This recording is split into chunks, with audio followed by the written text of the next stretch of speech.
राम राम, जय हिंद, जय भोजपुरिया समाज। तो आज बाबा गोपालपुरिया जौन देश में गतिविधि चलता, जनता जौन जनता ना कहब, अगर जे भारतीय बा और राष्ट्र हित में जे बात करता वो ओकर हम बात नहीं करत, लेकिन आज भी कुछ लोग ऐसन बा। आ, हम जानते नहीं कि भोजपुरिया जौन समाज बा वो हमेशा एकजुट रहेला देश की संग है, राष्ट्र की संग है।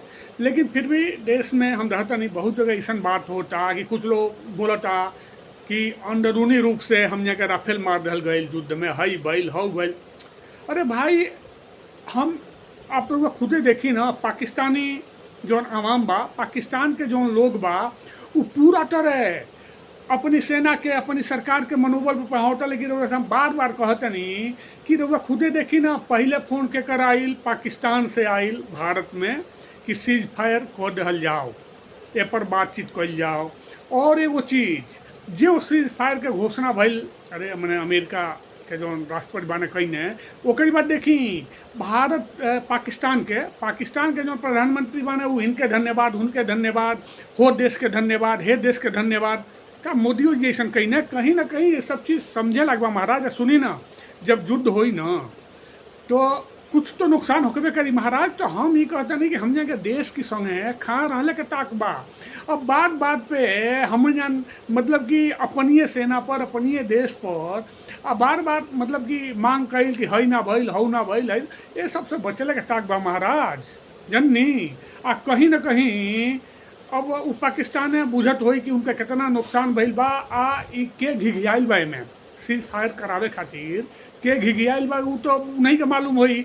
लेकिन फिर भी वहाँ के आवाम भी जानता, वो नुकसान वो देखता, फिर भी वो अपनी देश और सेना की संग मजबूती रखा बा। और अपनी आम रखता नहीं फैन से एक राजनीतिकरण होकर शुरू हो गई बा। लोग अब अपन काम धाम छोड़ के यही के पीछे पड़ल बा कि को हमने के राफेल मार धल गई, को हमने के मिसाइल नुकसान हुए। अरे भाई, हम कहते नहीं कि जब पाकिस्तान के जो पीएम बने हैं ये कहता ने कि हई बैल हौ बैल, हमारी सेना के धन्यवाद, इतना बैल हौ बैल, वो एको बेर खुदे ने घन जिक्र करत कि हमने के राफेल मारल गल कि का बैल है। हम ही कहते नहीं अगर कुछ हमने के मिसाइल के कहे नहीं नुकसान हुई भाई, घूस के वो देश में पहुंच के दे दनादन मारल जाता। वो कुछ का भइल, पाकिस्तान के जो हमला भइल कहाँ पहुँचल रहे, वो सीमावर्ती क्षेत्रन के रहीवासिन के निशाना बनौलस।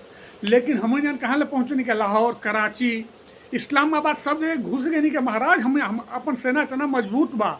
आ सुनी, फिर से कहब सरकार के अधिक विश्वास बा, वो मतलब ढेर संकल्पित बा, ओके कमजोर मत बुझी महाराज। भले कोनो सरकार हो के, हम कहते नहीं भारतीय सरकार कब्बो भी कोनो पार्टी के सरकार हो के उस समय नहीं है कुछ लेना देना, लेकिन सरकार एकदम देश हित में ले लेवा फैसला। और फिर से मुझे कहा महाराज, जब सीज फायर भइल तो भारत कहलस ओकरी पहले कि अगर कोनो भी आतंकी हमला होता भारत में तो हमने जन का करब के ओकर युद्ध के संज्ञा देव के दौड़ा के मारब के। तो इतना कुछ भइले के बाद हम रहते नहीं, हमार सरकार, हमार सेना बार बार आके इहो बतावता कि इतना मरने के, उनका इतना नुकसान भइल, हई भइल हौ भइल। फिर भी हमने कि मन में कहीं ना कहीं दगदग भाई, हम जन के हई हो गई, हम जन के हई मिसाइल दगा गई। अरे भाई, जब युद्ध होई तो कमजोर आदमी रही तो वो कुछ तो करी ना भाई। तो नुकसान तो होकर करेला ना। युद्ध का मतलब शांति के प्रतीक तो है नहीं। युद्ध का मतलब है भाई कि दोनों ओर से लड़ाई झगड़ा, तो हमें नुकसान तो थोड़ा बहुत हो ही महाराज। तो अब ये सब छोटी छोटी चीज़न के लेके फिर से हम जुराइल बनी के यही में, अरे समय बा ना, समय बताई, हर सवालन के जवाब समय दे देला। तो ये बेरा हम ये कहब कि मजबूती के संग है, अपने देश की संग है, अपने देश की सेना की संग है खा रहले के ताक बा। अपन सेना जौन बतावती और सुनी ना महाराज, हे घन चक्रन की चक्कर में पड़ के रौड़ियो दिमाग में 20 चीज आवता, हई बैल हौ बैल, राफेल मारल गई, हई बैल। अरे महाराज, वो छोड़ी महाराज, अपनी इतना मजबूत बा भारत कि भारत के लोहा पूरा दुनिया देख ले ला ये बेरी। अब बुझी चीनो घबरा गई ना। हाँ, कहें कि अगर वो यह जानल चाहत हो गए कि भारत के सैन्य शक्ति का पता लगावल चाहत हो गए, तो उनके पता लग गई बा ये बेरी कि भारत कितना मजबूत बा। बुझनी ई मतलब कि रउरा एक हल्का में मत ली महाराज। आ सीज फायर करौले के पीछे यह रीजन रहल कि सबके पता चल गया कि भारत मजबूत बा। या अब अगर सीज फायर नहीं करावत मतलब कि जो अंतर्राष्ट्रीय समुदाय बा तो भारत घुस के मारी। आप इतना मारी ना कि मतिया मेद करके धर दिल रही। लेकिन देखी फिर से हम ये कहो कि भारत अहिंसा के तपोभूमि है, लेकिन हम कहता नहीं कि जरूरत पड़ले पर मारलो बहुत जरूरी होला। और अगर केहू रउरा के बार बार उकसावता तो रउआ मरबे करब महाराज, अब मारही के चाही। और ई कहीं अनैतिकतो नहीं के ना अधार्मिक बा, ये देश हित में बा। तो सरकार देश हित में कदम उठावतिया, सेना देश हित में लड़तिया महाराज। तो रउरा सब आई उल जरूरत बातन के ध्यान मत नहीं कहे कि जब हम ना फालतू के चीज़न के सुनब पढ़ब न तो हमारे दिमाग में फालतू के एगो शंका पैदा होई जौन करते ही ठीक नहीं खे। तो रउरा जौन पाकिस्तानी देखी ना महाराज, इतना मारा पीटी मारल गई बाने कुल, तबो अपने देश की संग है मजबूती से खा बाने कुल महाराज। सब मिठाई मारता ना कुल, खुश बाने कुल। हमरे जान ओकर बाद अब यह लाग गई बानी कि हाई नाई भइल रही तो हेंगा भइल रही तो होंगा भइल रही। तो हमें जान के कितना अरे भाई सेना आकलन करती या बतावतिया ऊपर विश्वास रखी, देश की संगे खा रही महाराज। कहें कि तुतपुजिया जो हम के आदत बना, यही चक्कर में हमरा लागत है कि इतना साल अंग्रेज राज कहना कुल, मुगल राज कहना कुल, ये सब यह देन बा। कहें कि हमें जानना वास्तविकता पर ध्यान न दे, फालतू की चीज़न में उलझ के रह जानी के।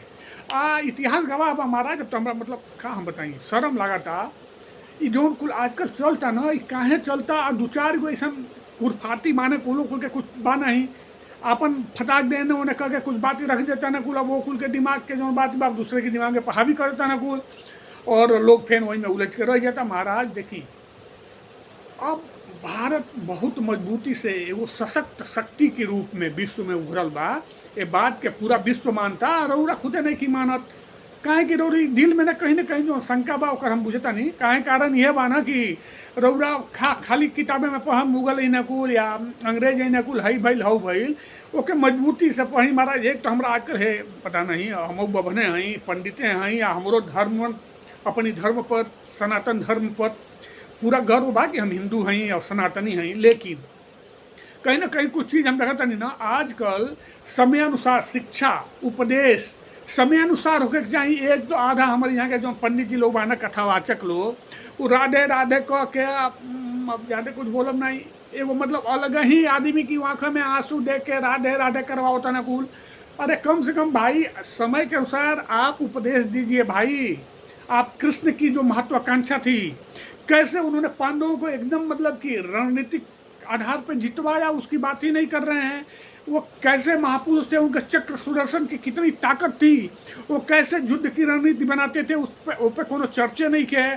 भगवान राम कौन रावण के मन में कितना मतलब कैसे अपन एकदम रणनीतिक बना, ऊपर कहीं चर्चा नहीं किए हुए राधे राधे कह के। वही में लोग के आधा पंडित जी लोग में अजूरा कर रखला बा।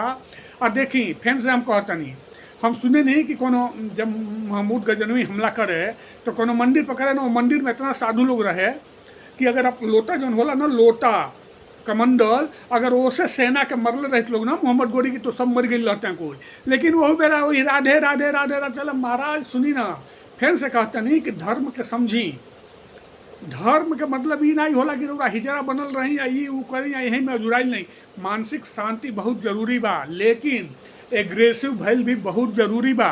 आ धर्म कबो ही नहीं सिखावेला महाराज। अपनी धर्म में ले ली ना, जितना भी कृष्ण के चक्र काहे धारण करें का वो राधे राधे। अरे भाई ठीक है, एक पारिवारिक चीज़ें भी होती हैं, समाज को चलाना है तो ठीक है, लेकिन ये मतलब नहीं है ना कि अब हमें जान अपनी मूल के मतलब भुला जाए कि महाराज मूल से जुड़े रहिए। भगवान राम को देखिए ना, कितने सशक्त थे, कितने शक्तिशाली थे। कृष्ण को ले लीजिए, हमारे कितने महापुरुष हुए महाराज। हमें जान वही में और जुड़ाइल बानी के फालतू के चीज़न में, और देश पर सेना पर फालतू के मैंने कमेंट करके फालतू के चीज़न पे और जुड़ाइल बानी के महाराज। तो ये सबसे ऊपर उठी या देश की संगे खड़ा रही। काहे कि देश बात और रौदा बानी। अब फिर से हम कहता नहीं राधे राधे करी, लेकिन समय अनुसार करी। ऐसा नहीं कहा कि मैंने बिल्कुल भक्ति होके के चाहिए, लेकिन भक्ति का कई गो प्रकार होला। अब भक्ति के स्वरूप भी देश काल परिस्थिति वातावरण के अनुसार चेंज हो जाला महाराज। तो बात के समझी वो कहल जाला ना कि रौदा ईश्वर उसी की सहायता करता है जो अपनी सहायता स्वयं करता है।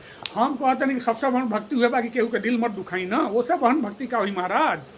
और अपने आप के संतुष्ट रखी, लेकिन फालतू की चीज़न में उलझ के ये वो पता नहीं कहाँ चलता। मैंने अब तो मतलब हम ये कहता नहीं कि देश के संगे खा रही, और जो सीज फायर भइल बा एमे कहीं भारत नहीं के डबल, भारत मजबूती से खड़ा बा। आ ई पूरा विश्व देख लेला बा भारत के शक्ति जन्नी। अपन अर्थव्यवस्था भी महाराज इतना मजबूत बा ना कि पाकिस्तान जैसा दसन गो देश कुछ ना कपई हैं कुछ। तो ये चीज़ के समझले के ताक बा। भारत माता की जय बोलत न फालतू के बात कोनो कहता ना आके रौरा के रौल वही बेटी आवता ना। एमे का बा कि राजनीति कहाँ भी कैले के मैंने कुछ लोग करेला, आ कुछ फालतू के लोग होला, कुछ काम नाम नहीं रही तो बतियाई। अरे बतियाई, सही बात बतियाई। आके रोज दिमागे में कोनो कुछ उल्टा पुल्टा डालता ना तो के जयराम जी के कहीं कि कहीं भैया तू चलो अपन काम कर, हमके अपन काम करे दो। अब जौन भइल हम देश की संगे खड़ा बानी, सरकार की संगे खड़ा बानी, अपनी सेना की संगे खड़ा बानी। जय हिंद, जय भारत, भारत माता की जय।